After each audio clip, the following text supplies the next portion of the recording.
Alors, abonnez-vous massivement et surtout n'oubliez pas de décrocher la cloche de notification pour ne rater aucun de nos programmes. RK Pro TV. Tonda Yesu, tonda Nzambi moyame, okangi tonda nani, wakakalendai bidi la se.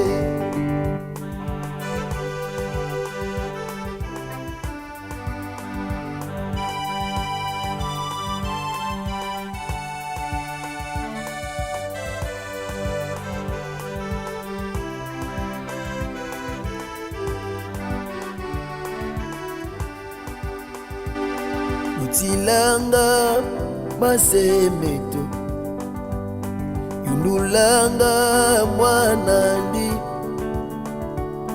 mwanisanga menizeto, nanipi na Nzambeto. Tonda, tonda, tonda, tonda Yesu, tonda Nzambi moyame, bokangeye tonda nani, wakakalendai bidi la se. Zambeye azali tata, solo nako banga te. Zambeye azali tata, solo nako banga te.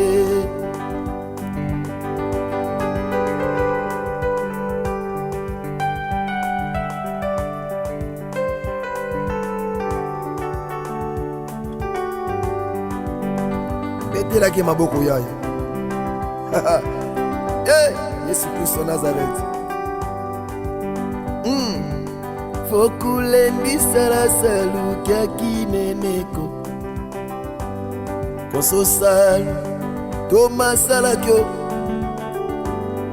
betela e maboko abongi na lokumwe, folo kia kukesesa ge mama, folo kia kukesesa, folo kia kukesesa.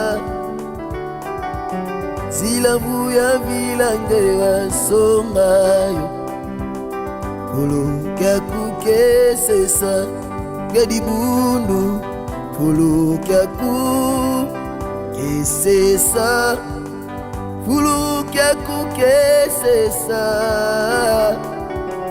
Sila vuya vilange wasongayo, folo kia kukesesa. Vokulendi sala salu kia kineneko, koso salu toma salakyo, na beti mololo bukaikama, folo kia kukesesa mama, folo kia Au commencement, c'est la parole, et la parole, Christ. Radio, parole vie, la radio qui donne à travers la parole. Mbote Shalom, chers auditeurs de la radio Parole Vie, la RPV. Bebo amis partout à travers le monde entier. Bebo Zelaka, avec impatience, votre émission Parole Vie, une émission à caractère évangélique. Vous allez animer et paina mwana nabino, leki nabino, pasteur nabino, pe yaya na bebaza baleki paina ngai pasteur Herbi, mwana tatananga Jean-Paul Meata, pasteur de la foi. Merci papa, merci maman, chers frères et sœurs, vous qui aimez cette radio Parole Vie, une radio chrétienne, et votre émission Parole Vie, une émission à caractère évangélique.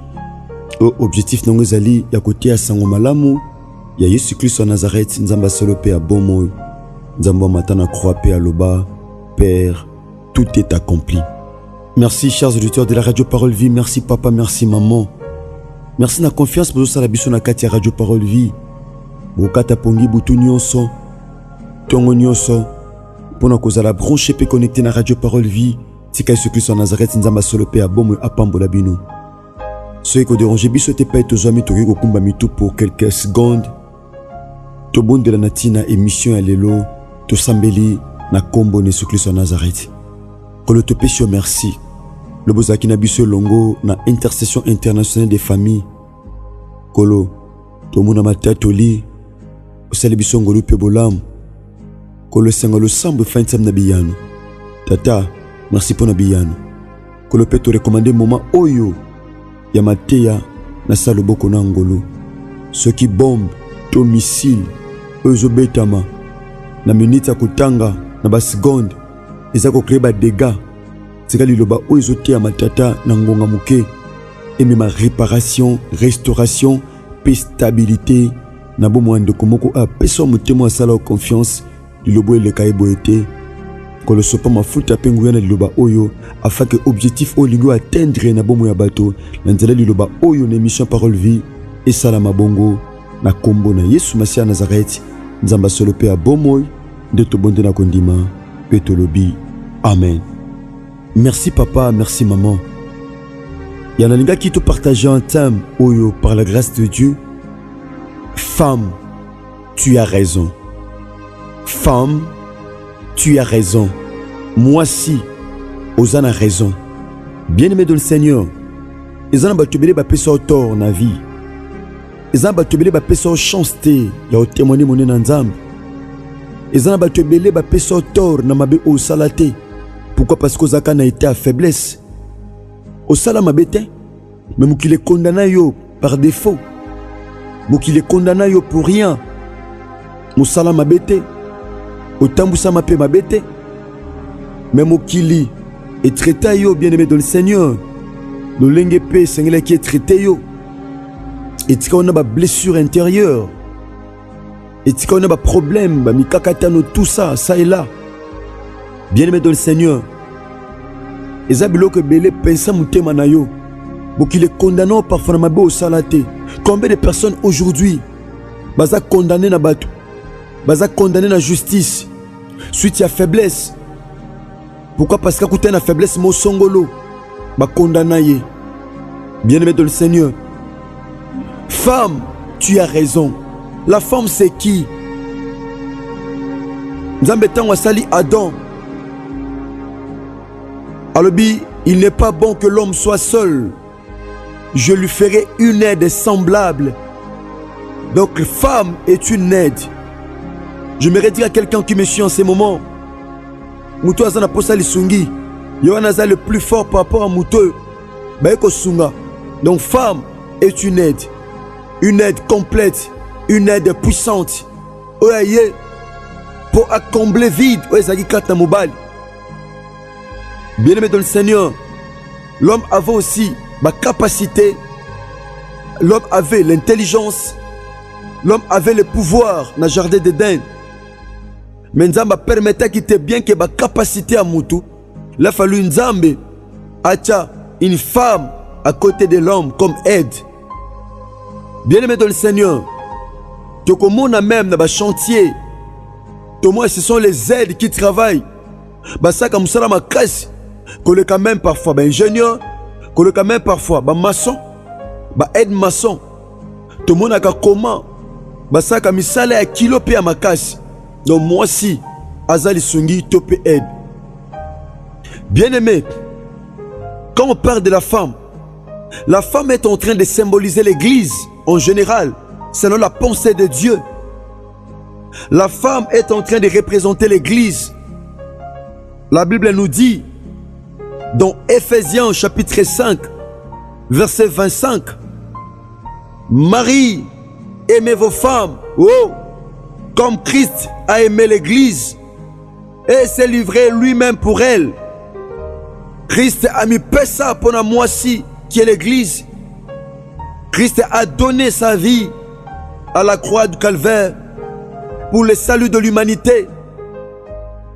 Christ a donné sa vie, a pesa le bon côté moussapité, mais a pesa toute sa vie pour le salut de l'humanité.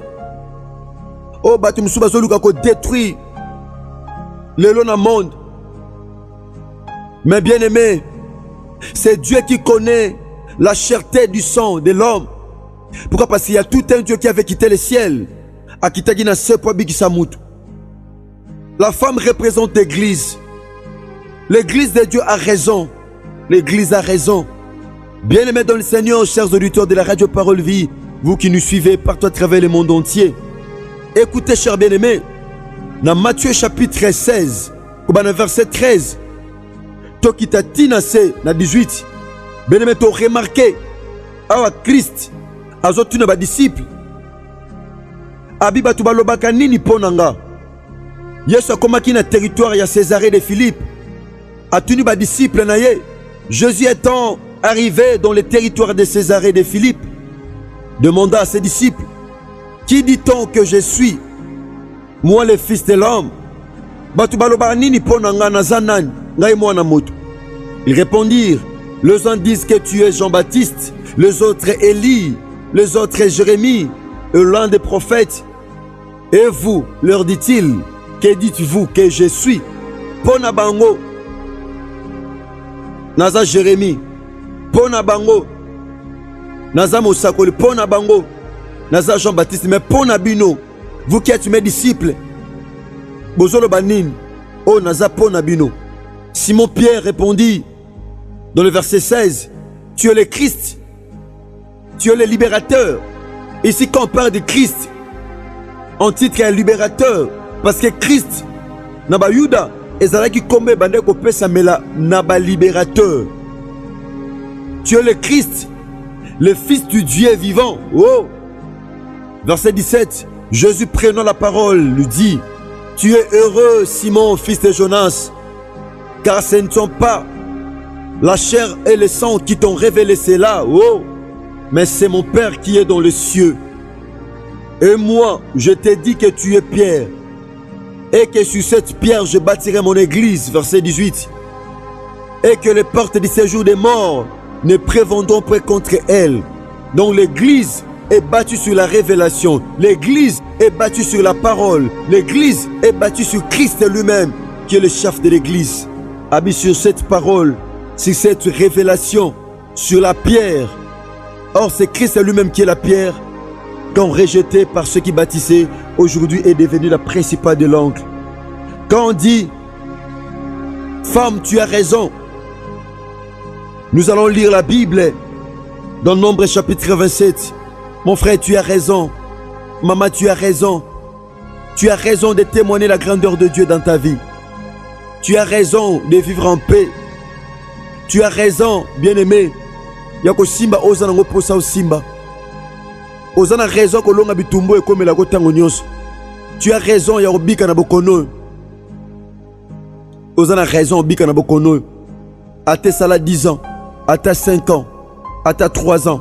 Bien-aimé ton Seigneur, oza na raison. Écoutez ce que nous dit la Bible. Dans Nombre chapitre 27, en commençant par le premier verset. Le fils de Tcholofshad, fils de Épher, fils de Galad, fils de Makir, fils de Manassé, de la famille de Manassé, fils de Joseph, et dont les noms étaient Makla, Noah, Olga, Milka et Tirsa, s'approchèrent et se présentèrent devant Moïse, devant les sacrificateurs Éliazar, et devant les princes et toute l'assemblée à l'entrée de la tente d'assignation. Elles dirent, notre père est mort dans le désert. Il n'était pas au milieu de l'assemblée de ceux qui se révoltèrent contre l'Éternel, de l'assemblée des Corées, et il était mort pour son propre péché, et il n'avait point de fils. Awa, Bana Tcholofshad, elles étaient 5, Banu Abassi. Bien-aimé, Baye devant Moïse, na tente d'assignation. Mais comment tu peux boy? Malgré qu'il y a une loi, où ils ont agir na défaveur na biso. Kende to botem na mona mobilité to zaka basi. Nous sommes seulement des femmes. Tu peux bénéficier d'un héritage à papa parce que papa boti mona mobilité. Donc tu as déshérité. Ils ont loi de stipuler en haut. Malgré que tu as la connaissance, il y a loi en haut. Kasi. Faut te gagner tante assignation, te coutana Moïse, te exposer problème. Moi si, oh tozali, toki jamais kotika nyonso le kaboy. Bayokani bazaki même moral. Ces filles ont réclamé leurs droits. Réclamé droit na bango. Pesi position na bango. Babi toko tika la boete. Tozana raison. Biso peut te témoigner. Tozana raison. Te pousse à liboso na nzambe. Basho bayaki na présence en nzambe. Baki na ton d'assignation. Balobi tala. Na verset 4. Tata na biso akufaki na désert. Tozaba orpheline. Biso basi. To trelibwe sans père. Toza déshérité un héritage à papa. Babi tata na biso akufa. Akufa te parce que azalaki motomboki. Akufa te parce que azalaki rebelle. Akufa te parce que asala makamba mabe. Akufa te parce que azoke tumbu mo songolo. Makufaka na ye moko. Soyeza na masumu fesa likolo na ye. Akufa na masumu na ye moko. Asane mutu mabete. Verset 4. Babi, pourquoi le nom de notre père serait-il retranché du milieu de sa famille? Parce qu'il n'avait point eu de fils. Pour nani combat tata na biso lingo longwa boy. Bana ba ko défendre combat tata na bango. Ces filles ont défendu le nom de leur père. Oh. Banu abasi atako tato Tchelofchad abota mona mobilité. Mais bana ne abasi ba ko défendre combat tata. Babi combat tata ko le kaboete. Combat tate ko sila boete. Combat tate ko kende boete. Babi combat tate ko leka boete. Pesa biso par. Ya bozu ya tata na biso. Pesa biso ango. Alors que loi empêchait Ibamba Poussana. Mais ces femmes ont affronté la loi. Yaya. Moi si akondima. Aza moi so affronta kamibeko. Yaya. Vous pouvez quoi affronter loi. Mibeko ba telemisa na famille. Ba telemisa na quartier. Mibeko ba tcha. Yo comme étant église, aux censés, au défendre la loi, peut au détruire misala Satan. Parce que l'église a un pouvoir, parce que l'esprit de Dieu est là, le Saint-Esprit est là, le Saint-Esprit est là. Merci chers auditeurs de la radio Parole Vie. Tika Yesu Christ en Nazareth, nzamba solo pe abomoy, nzamba tondimela, asala biso ngolo pe bolamu. Merci papa, merci maman, na confiance au bozo sala biso radio Parole Vie. Merci ndeko moi si pe mobali. Oh, comme pasteur, topé évangéliste, natina ko partager tant onyoso émission nabiso ya radio Parole Vie. Bongo tozana milulu monene otobana mokola mercredi lobby 31 août. Oyonanga toyebi de to mona déjà na ba profil nabiso WhatsApp. Donc buto lelo mardi na lobby mercredi katika tuwana nde tozobanda milulu nabiso donc lobby nangonga 3h de to pesa bino programme. Donc Mama Likambo ezali sur la puissance de la prière. Bien-aimé, to sambela oui, pour la famille, c'est une intercession internationale des familles. To repesa biso lo lenge, to kotambu samanaka sa retraite, et une retraite libre. Ya ba famille, peut to rebondela pour la rentrée scolaire à Ban. Bien-aimé, maîtresse, madame, monsieur, topé professeur ou atang sakabana en école. Bien-aimé, bébé longinaye, kasmutema naye, oyebite. La Bible dit, le cœur de l'homme est tortué par-dessus tout. Tu peux le connaître. Bien-aimé Moutema Moutou, Moutaï Bangouzaka Nzambe. Donc nous avons un grand événement, une grande retraite internationale des familles. To parler sur la puissance de la prière. To bon de la Nzambe, Oto Banango mercredi, il y a lobby na 3h30 dans Boutou. Ozo Kaboula le mardi, il y a lobby mercredi. Donc mercredi 31 août, jeudi 1er septembre, vendredi 2 septembre, et samedi 3 septembre. Nous avons la retraite Nabiso internationale des familles. Bien-aimé dans le Seigneur, numéro à contact, comme la soit, requête, topin de comment vous en matière de difficulté, numéro Zali, plus 243 89 75 70 917. Merci papa, merci maman. La confiance pour ça la biso to kutani bongo lobby mercredi na butu par la grâce de Dieu. Tika Yesu Christ en Nazareth, asalabino ngolo pebolam. Merci ingénieur Chris Kundenga. Ingénieur Chris Kundenga, Enoch DG et la grande famille, il y a Radio Parole Vie, Kolo Asalanongo le Pebolam. Merci que Dieu bénisse. Au commencement, était la parole, et la parole, et la parole, et la parole, Christ, Radio Parole Vie, Parole Vie, la radio qui donne la vie à travers la parole,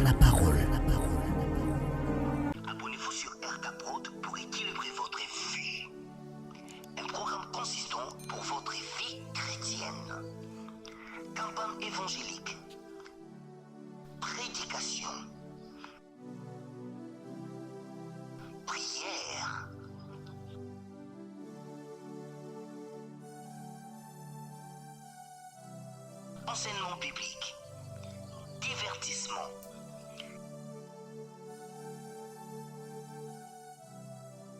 cinéma,